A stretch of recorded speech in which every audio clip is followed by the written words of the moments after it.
short way. You roll it all the way up, and then tape it.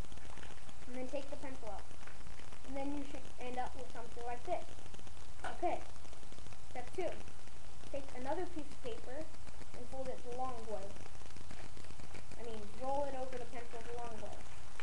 Okay? And you'll have something like this. A little bit longer. Now, take your scissors and cut it in half as best as you can. Okay. Okay, mine are pretty even, but if there's any excess, you want them to have be equal. If there is any excess paper, cut it off with your scissors. Okay, now what you need to do is take these 3 and put them together like this. Okay?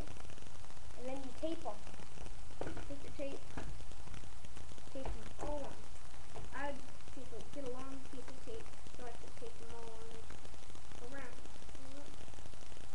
Okay, hold on.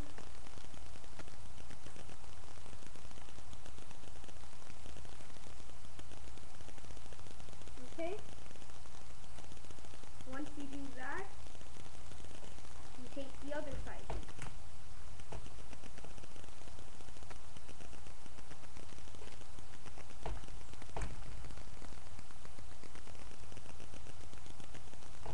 Okay. Now you have your basic. Now you need to take this paper and roll it thick. Like this. This will be your handle. Okay, now tape it.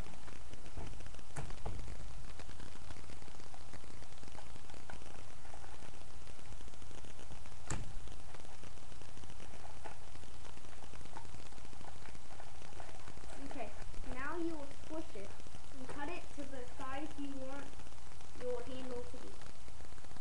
Mine, I want it about there. Okay. Now you take this, take the shorter tube on this side, and you put it like that. Okay? This one over that one. And then you squish it, and then you tape it on.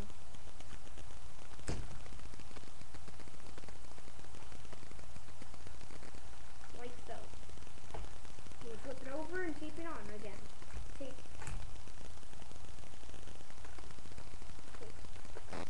This is your basic. Okay?